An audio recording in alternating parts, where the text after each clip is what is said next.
Hello, I'm over at Lake John Waltham Abbey to show you a method that I've had a lot of success on lately, the PVA tea bag. Now the PVA bag is a PVA bag that melts when it hits the water. In the bag there's 2 4mm, 1mm and some ground pellets, and there's a hook bait. I've got a 6mm banded pellet. Main line 020 suplex, B911 extra strong Camazan hook, quick change bead and a 1 ounce bomb to secure the bag on the bottom of the lake. Let's cast this out and see if we get a bite.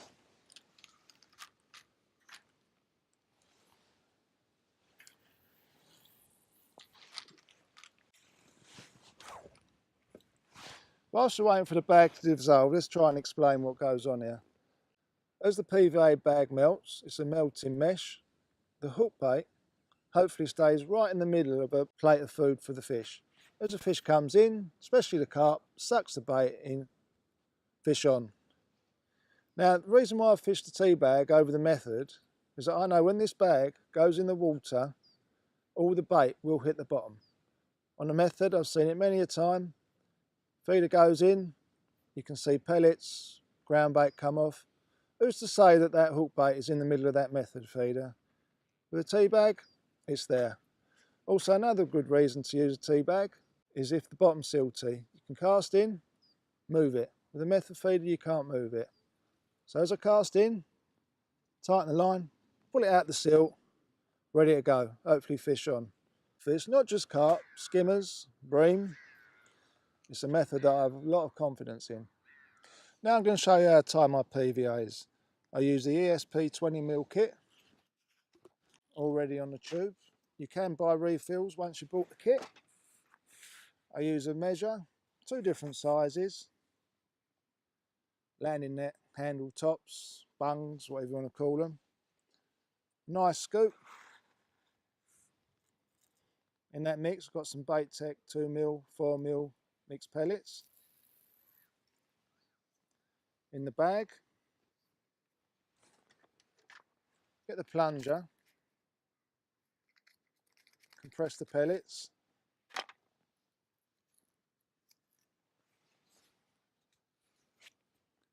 hold them tight,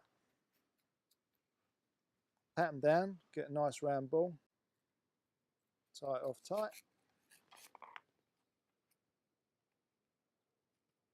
Nice knot, keep it tight. 1 tea bag ready to go. Tie another knot. So you're all ready to go again for the next PVA. Place that PVA in a nice watertight, airtight container. As you can see, I've got a few there all ready to go. Tie them at home. It's my wife's disgust and my dog's pleasure, as the dogs love the pellets. The wife hates the smell of the pellets.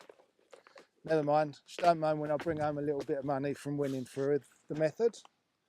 Another bag to go. Another little tip, if fishery allows it,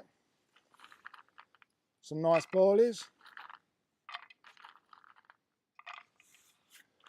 a few bigger pellets, a few small pellets, grind them up.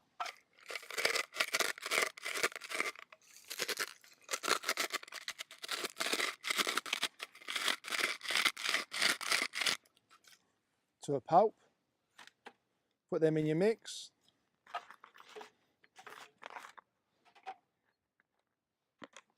Put them in your bag.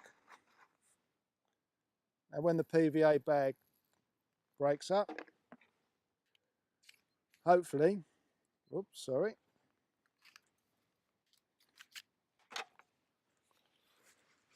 hopefully you'll get a cloud off of the ground pellets, which will attract the fish.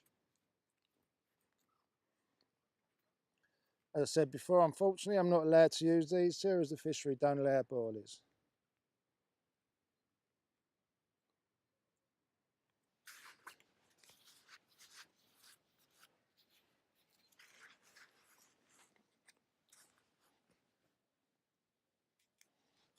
There you go. other PVA all ready to go.